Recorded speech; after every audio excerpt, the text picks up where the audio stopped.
mais um vídeo de House of the Dragon aqui com a Mikan. E hoje a gente vai falar de um conflito que o Corlys Velaryon tá alertando desde o episódio 1, que tem um Kragas Dahar com a triarquia causando nos degraus. Pois é, e as Só pessoas nome estão difícil. confusas, tá todo mundo confuso. Hoje a gente vai explicar o que é isso, de onde surgiu essa guerra, por que os Lords de Westeros têm interesse em participar ou não daquilo, mas ó, sem spoilers, porque a gente já sabe mais ou menos qual é o desfecho dessa história, com base no livro, mas a gente não vai contar aqui pra vocês, a gente só quer dar o contexto pra vocês entenderem e não ficarem perdidos, beleza? Isso, e não perca a nossa programação de House of the Dragon. Toda segunda a gente faz uma live às 8 da noite, alternando os nossos canais do YouTube, que estão aqui na descrição. Quarta tem vídeo no canal da Mikan e sexta vídeo aqui no meu canal, então fiquem ligadinhos pra não perder nada. Isso, e a live dessa semana foi lá no meu canal, já rolou, se vocês quiserem saber o que a gente achou do episódio e tudo mais, é só clicar lá. E a gente fez vídeo sobre a nova abertura também, então se vocês quiserem saber o que a gente achou, o que é o que ali, tá tudo lá no canal da Mikan também, vamos deixar na descrição. Então vamos começar, o que são os degraus, né? Onde fica, o que é isso, que também na série eles falam stepstones, não sei porque eles não traduziram, mas são os degraus, também pode ser conhecido como passo-pedra. É, dependendo da tradução eles mudam, né? E é um conjuntinho de mais de 12 ilhas, então um monte de ilhazinha pequenininha, vocês estão vendo aí na tela. Isso, e aí eles ficam bem no meio de Westeros e Essos, ali naquela parte do sul, porque assim, a gente tem que lembrar que Westeros e Essos são esses dois continentes, né? House of the Dragon se passa mais em Westeros, né? Mas a casa Targaryen, ela originalmente é de Essos, né? Eles vêm ali de Valíria e tudo mais. Então, você tem esses dois continentes que existe um certo comércio entre eles, e eles estão divididos ali bem pertinho, tem só o Mar Estreito, que é esse mar que tá bem no meio ali dos dois continentes, e você tem muitas cidades por ali. Aí, lá no sul, tem esse lugar, que são os degraus. É um lugar muito importante, se for parar pra pensar, porque tem várias cidades que são por ali, tem as cidades livres, que a gente já vai explicar o que são e tudo mais, e elas estão muito ali naquela costa oeste de Essos, né? Elas estão tudo ali perto. Então, todo mundo que vai chegar de barco pra comercializar tem que passar por esses tais degraus. Cara, se tem um pirata, se tem alguém lá, um cara cobrando pedágio pra você passar, isso pode prejudicar os negócios. E como vocês estão vendo aí no mapa, fica muito pertinho ali de Dorne, que dizem que é de onde veio os primeiros homens, né? Que o pessoal chegou até ali andando. Porque tem uma teoria aí que Essos e Westeros era junto, coladinho, e aí separou por ali. Isso é muito legal, porque tem muito paralelo com a vida real, né? Porque a gente tem aí uma hipótese bem popular de que os seres humanos teriam chegado nas Américas via Estreito de Bering, que é exatamente esse pedaço aí que tem muito perto da Ásia e da América do Norte. Aí diz que quando o nível do mar estava mais baixo, Galera, as pessoas podiam andar por ali. E aí vieram todas pela América do Norte e colonizaram a América inteira. Então é por isso que a gente tem seres humanos nas Américas. Aí, no mundo de Gelo e Fogo, né, nas histórias do George R. R. Martin, o primeiro povo humano que chegou ali em Westeros são esses primeiros homens, e diz que eles saíram caminhando mesmo ali de Essos pra lá, e aí os Filhos da Floresta uma hora ficaram revoltados e quebraram Explodiu tudo. E um monte de ilha. Por isso que não é mais uma faixa contínua e é um monte de ilhazinhas, que eu acho que é legal, inclusive, o nome, que é tipo degraus, parece que você tá indo um por um, sabe? Se você fosse um super-herói, sei lá, você ia pular de uma em uma, ou de navio você ia parando de uma em uma, né? A gente já vai falar mais das cidades livres aqui, mas pra vocês verem a importância desse lugar, porque ó, agora a gente tá chegando, por que ele importa, né? Pra chegar em 5 das 9 cidades livres, você tem que passar por ali. Então ali é um lugar que tem muito comércio, é uma rota muito utilizada e por isso acaba sendo muito importante. E também por ser muito uma rota ali marítima, acaba enchendo de piratas, então acaba enchendo de gente que fica... Não dá pra morar ali, sabe? Ficar ali muito, assim, porque é um lugar meio X. É, não tem muito o que fazer. É comércio, você para... É tipo posto de gasolina na estrada, vamos dizer assim, isso. só que pra barco. Você vai parar lá, você vai abastecer umas provisões, você vai fazer um pouco de comércio, mas você não necessariamente vai montar sua casa e criar toda a sua vida lá com família e muitas gerações. Sim, é só pra passar mesmo. É, e acabou virando como um lugar que não pertence muito a ninguém, fica um monte de gente lá que não pertence a nenhum lugar também. Então tem muita gente que é fora da lei, tá fugido, exilado, e tem muitos piratas. E aí que complica, né? Fica me lembrando um pouco aquela Tortuga que tem no Piratas do Caribe, que é meio a cidade dos piratas. Tá todo mundo lá trocando ideia, mas tudo pode acontecer. Só que os piratas são muito loucos, né? Então, assim, quando eles estão lá quietos vivendo a vida deles, show. O problema é que eles causam na vida de quem tá ali trabalhando honestamente, né? Vivendo a vida com o navio. Por exemplo, o Corlys. Corlys tá lá passeando com seu navio, resolvendo a vida dele, e pronto, passa um pirata, funda o navio, rouba a sua carga. Então, os piratas, às vezes, dão uma causada. E aí pensa, se eu sou alguém que vai fazer comércio com uma das cidades livres, ou com a Casa Velaryon, que é a casa do Corlys, eles estão ali, eu tenho que passar por ali para chegar. Poxa, será que eu não vou preferir fazer comércio com um lugar que eu não tenha que passar por essa área tão perigosa? Com certeza. Sabe, se eu tenho chance de ter minha carga roubada, de perder minha tripulação, de perder minha vida, sabe? Se eu sou capitão de um navio, será mesmo que eu quero passar por lá? Inclusive, tem a ver com o que o Corlys estava falando, né? Tipo, eu perdi 4 navios e meus homens, né? Então, ele tá ficando chateado também. Um pouquinho, a gente já vai explicar melhor, mas um pouquinho por isso. E, gente, esses problemas são muito antigos. Inclusive, os valirianos, né? Galera lá de Valíria, já tem toda uma controlada ali naquela região. Inclusive, fundaram uma base, tipo, ali pertinho, que é a cidade de Tyrosh. Começou como uma base militar exatamente para tentar dar uma controlada nos piratas dali. Mas, ó, já que a gente falou de Tyrosh, bora falar das cidades livres, que eu acho que também é um tema que causa muita dúvida no pessoal, porque tem a ver com a tal da triarquia. O que é triarquia, então né? tem que saber o que é cidades livres para saber o que é triarquia. As cidades livres são 9 cidades-estados que ficam lá em Essos. E a mais famosa vocês conhecem, que é Braavos, que a gente viu a área lá em Game of Thrones. Lembra que tinha aquela estátua, o mar, né? Então, uma das cidades livres, por exemplo, é Braavos. E tem algumas outras que já apareceram em Game of Thrones, e aí vocês podem lembrar. Por exemplo, a Daenerys, ela aparece pela primeira vez em Pentos, que é uma das cidades livres.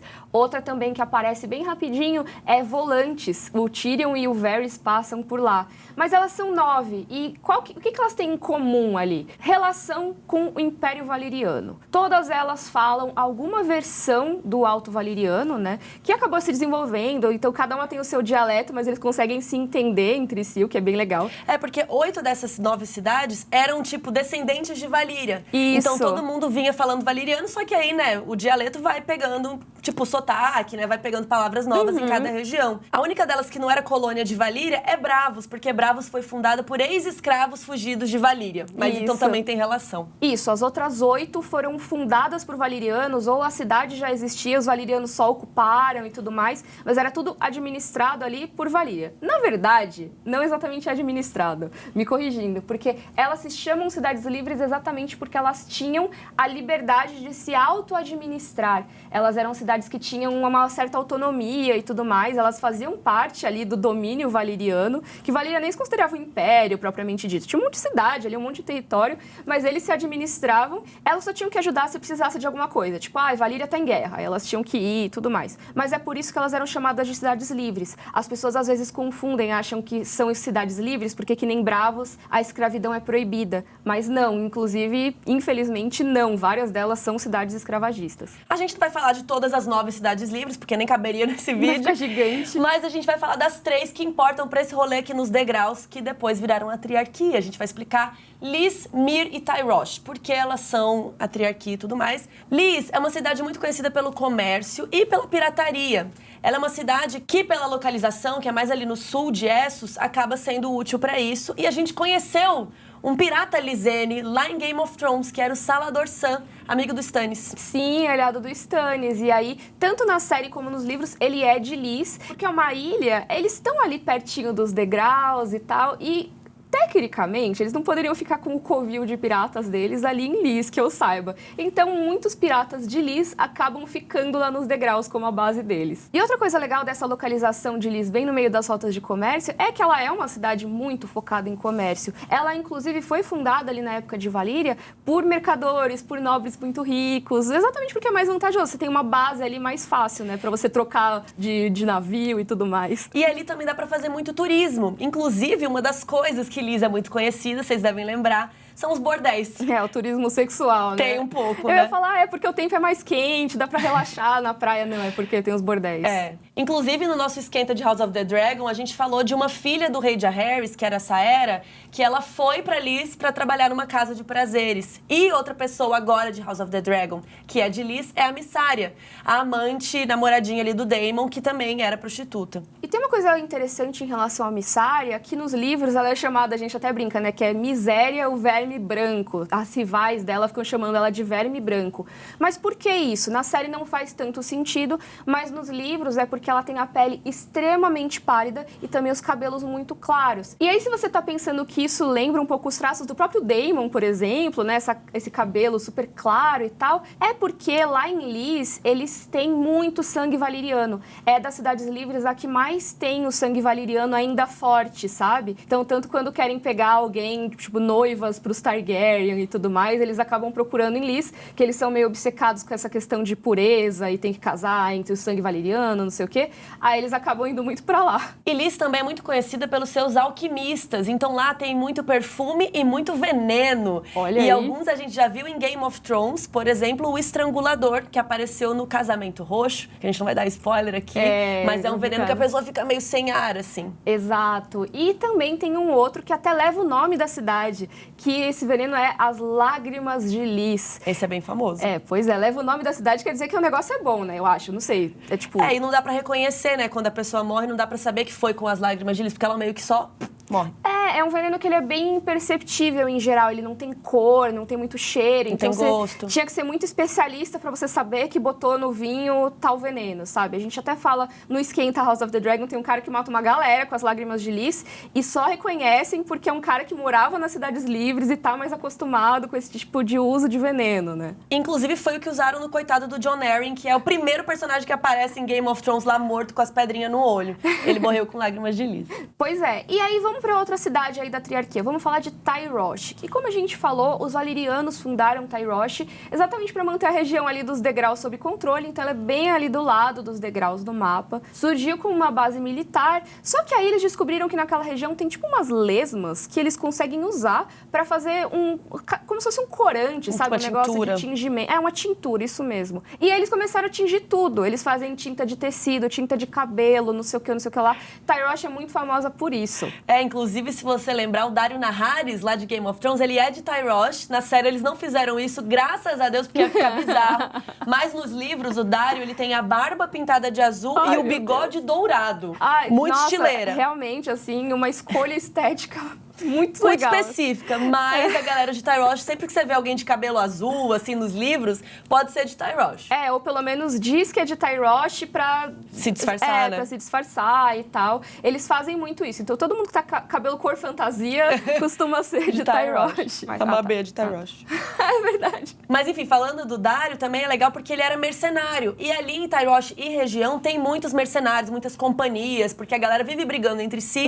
Então, você contrata ali o mercenário pra fazer o trabalho sujo pra você. Que é muito comum, a gente já vai entrar mais nisso nesse vídeo. Mas, vamos falar de Myr, que é essa cidade que é um pouquinho mais pro meio ali do mapa, ela é mais pro norte dos degraus. E Myr é muito conhecida pelo artesanato, tem as rendas de Myr, que são super famosas. Até no vídeo que a gente fez sobre o Jaehaerys I, a gente fala que ele foi taxar os ricos, ele começou a taxar todo produto que era caro. E um dos produtos era justamente a renda de Myr. Infelizmente, boa parte desse artesanato é feita por pessoas escravizadas. E todas essas cidades aqui também, que a gente tá falando disso, herdaram isso de Valíria. Eles têm pessoas escravizadas. Até em Myr fala-se que quando nasce uma pessoa livre, tem 3 pessoas escravizadas. Então, tipo, pra cada um tem 3, assim. Então, tem bastante mesmo. E é uma coisa muito daquela região mesmo. Também, por exemplo, Lys e Tyrosh, que a gente falou agora, tem os escravagistas das cidades que eles saem, às vezes, até pra Westeros, pra capturar pessoas. Tipo, o pessoal do Povo Livre, ali pra lá da muralha, eles pegam e capturam a galera pra vender como escravos. Então, não é nem assim uma coisa, só a galera da região. Eles vão realmente sequestrar pessoas do resto do mundo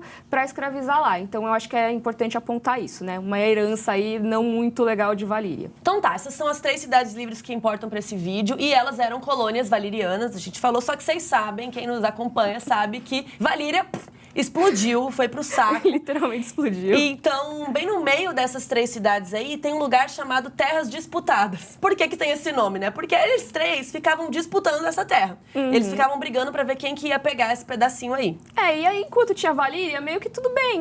Valíria manda em todo mundo, é a terra de todo mundo, mais ou menos. Mais ou menos, eles brigavam já. Mas assim que não teve mais Valíria, começou um bagulho chamado Século de Sangue. Todas as cidades começaram a tretar, e essas principalmente, era um negócio muito sangrento. Toda hora, cada uma dominava um pedaço ali das terras disputadas e tal, e elas ficaram muito tempo brigando entre si. Como é o Século de Sangue, passou muito tempo nessa treta toda, só que teve uma outra cidade livre, que é Volantes, que eles decidiram se meter na treta. Já que eles estão brigando, eu vou lá e vou pegar essas terras disputadas pra mim. Só que as três pensaram, peraí, o inimigo do meu inimigo é meu amigo. Vamos parar de brigar e vamos se aliar. Vamos se unir, né? Vamos se unir pra tirar Volantes. E eles conseguiram, eles colocaram Volantes pra correr. E aí eles falaram, até que nós três juntos não é bom, gente? Deu certo esse negócio? E aí eles falaram, vamos parar de brigar então? Vamos ser amigos? Até faz sentido, né? Se eles estão brigando tanto pelas terras disputadas, que tal se for dos três? Vamos e a gente dividir. for tudo a mesma coisa? E com essa grande amizade nasceu a Triarquia. São essas três cidades juntas, também conhecida como o Reino das Três Filhas. E desde então elas passaram a ser comandadas por um grande conselho, que comandava tudo, e virou esse grande megazord de cidades. Que eram 33 caras, né? 33 magísteres. Aí eles pegaram 11 de cada cidade, sabe? Pra ter uma representação mais igual. E, gente, só pra contextualizar, quando que aconteceu tudo isso? Que a gente agora tá chegando perto de House of the Dragon, né? Toda essa treta com Volantes, a formação da Triarquia, isso foi ali no finzinho do reinado do Jaehaerys I, quando ele tava bem velhinho e tudo mais. Eles formaram a Triarquia no ano 96, depois da conquista. Ou seja, o Aegon Conquistador já tinha vindo pra Westeros faz um tempão, os Targaryen já estavam há um tempão lá, e o Jaehaerys, coitado, já tava lá no fim do reinado. E agora, mais que migas, friends, as três cidades não precisavam mais brigar pelas terras disputadas, estava tudo resolvido, e elas falaram, então o que nós vamos fazer da vida? Não tem nada pra fazer. Vou, então, conquistar os degraus, porque os degraus é ali pertinho das três. E mó riqueza. Mó riqueza, tem muitas rotas marítimas que passam ali, acho que vai ser bom pra todo mundo se a gente conquistar lá, certo? E é bom pra tirar os piratas também, né? Que eles não aguentavam mais. E aí chegou esse cara, que é o tal do Kragas Drahar. Finalmente chegamos nele, que é um príncipe almirante ali da galera de Myr. Então, como ele tava em Myr, faz parte da Triarquia, ele era um cara que era apoiado pela Triarquia. E ele foi liderar essa invasão dos degraus. Eles realmente expulsaram os piratas de lá e tudo. E os que eles não tinham expulsado foi porque o Kragas matou os caras. Por que ele é chamado de engorda caranguejo, Carol? Isso porque quando ele derrotou os piratas que moravam ali, ele amarrou a galera num estoco, que nem na série mais ou menos, e deixou a galera ali pra quando a maré alta subisse, pra eles morrerem afogados, assim, né? Bem cruel. Pesado, e na série eles colocaram isso, que os caranguejos ficam ali comendo, porque, né? Os caranguejos estão no mar e vêm ali se alimentar e ficam gordinhos. Por isso que é o engorda caranguejo. Ficou bem literal, né? Que ele alimenta os caranguejos. Inclusive, na série, deixaram a pele dele toda machucada, né? Eu fiquei até vendo que as pessoas estavam com umas teorias. Será que ele passou por essa punição quando ele era mais novo? Tá e os caranguejos machucaram ele e agora ele reproduz isso, né? Então, eu não sei se foi confirmado, se vai ser confirmado na série, mas num vídeo de bastidores, até vi hoje isso. Tiraram um print, assim, e mostra que ele tem escama gris. Olha só, que era aquela doença que a Shireen Baratheon tinha, só que vocês sabem que é uma doença extremamente contagiosa. Sim. Então ele fica ali dando rolê com o meio da galera, tipo, meio errado. Vocês pensam, nossa, a galera conquistou os degraus e o Westeros, né? Porque o Westeros tá ali do lado também, pertinho de Dorne. A galera de Westeros achou bom no começo. Porque eles controlaram a pirataria, então isso era bom, porque, como a gente comentou, você passava com o navio lá, roubavam tua carga, matavam as pessoas, afundava seu navio, mó treta. E agora não, agora só era um pedágio. Então você tinha que passar ali, pagar um pedágio e show. É como se fosse uma estrada privatizada. Você paga pra ter conforto. E se você não pagar o pedágio, ele vai e te amarra na praia pros caranguejos comerem a sua carne. Bem legal. É complicado.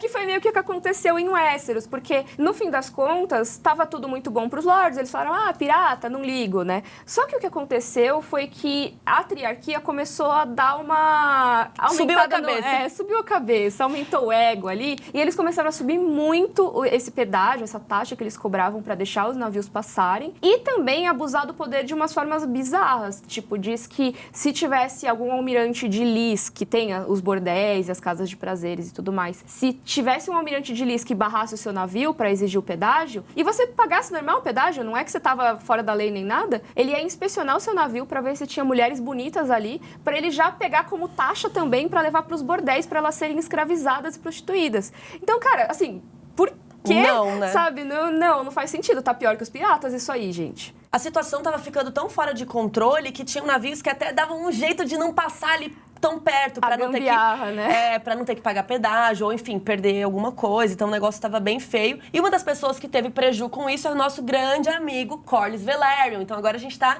chegando aqui na trama da série. Inclusive na série ele fala: perdi 4 navios, você não liga, Viserys, porra, me ajuda, né?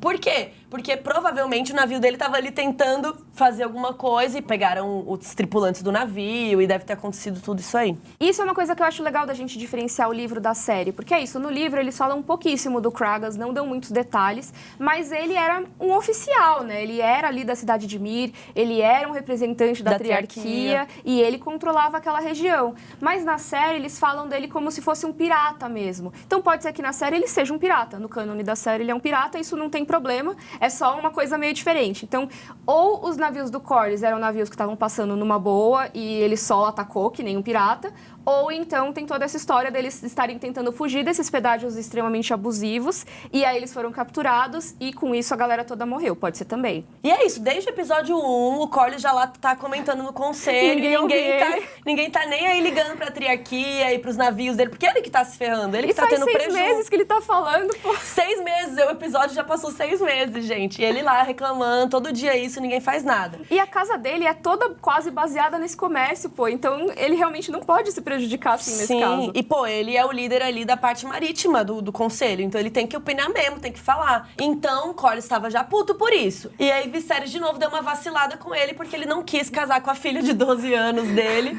e preferiu casar com a Alicent. Aí foi demais pro Corlys, né? Aí ele falou, agora não dá mais. E aí quem mais? Me ouvem, ainda me insultam e não sei o que lá. E tem mais gente que tá puta com o Viserys também. O Daemon, né? O Daemon tá, né? Revolts, já tá desde o primeiro episódio Revolts. Então o Corlys faz um convite. Vem aqui tomar uma comigo, vamos conversar. E eu amo que o Corlys começa a explicar pra ele tudo que o Daemon já sabe, né? Tipo, Valíria, não sei o que, a gente não montava dragão, né? Porque ele fala, a gente vai fazer um vídeo em breve também sobre a família Velaryon, que são lá da antiga Valíria e tal, mas eles não domavam dragão, como ele cita ali. E aí eles têm uma conversinha ali, porque o Corlys tá tentando chamar o Daemon pra essa guerra, pra ajudar ele. É isso, o Daemon tá rebelde, ele quer chamar a atenção do Viserys. Esse episódio inteiro foi um grande, mas o meu irmão nem veio me visitar, poxa vida. Então, assim, se o rei não quer que tenha essa invasão, acho que é muito capaz dele ouvir essa proposta aí do Corlys, proposta indecente. Então, acho que é isso. Agora deu pra entender melhor um pouco desse contexto. E é interessante porque no livro, toda a história dessa treta é contada muito rápido. Inclusive, o mestre que tá narrando o livro, ele fala assim, não é do nosso propósito contar essa guerra. E não fala é o assunto. Não é o assunto do livro. E fala tudo em 2 parágrafos, assim, 2 tweets. Ele resume tudo e passa pro próximo assunto. Então, é interessante que a série quis pegar uma coisinha pequena do livro e tá aumentando, né? Achei isso legal. Tá aumentando e tá até trazendo outros elementos, né? Então, por exemplo, não é só um soldado de Myr, é um cara que tem ou escama gris, ou ele tá todo machucado, tem uma máscara muito louca, e ele tem essa coisa cruel de botar a galera pra ser devorada. Tá, tipo, dando mais camadas, né? Tá ficando bem legal. Pra dar uma crescida até nessa história, que realmente, no livro frases, tem consequência, sim, tem importância, faz sentido isso pelo menos estar na série, mas talvez não precisasse ser tão grande, e é legal que eles estejam expandindo, né? Então é isso, a gente espera que vocês tenham entendido tudo agora pro próximo episódio, pra ver se o Daemon vai topar essa proposta aí. E semana que vem tem live, toda segunda, quarta e sexta, vídeo aqui nos nossos canais também. Sim, isso, beijão. Um beijo. Comenta qual cidade livre você moraria. Nossa, verdade.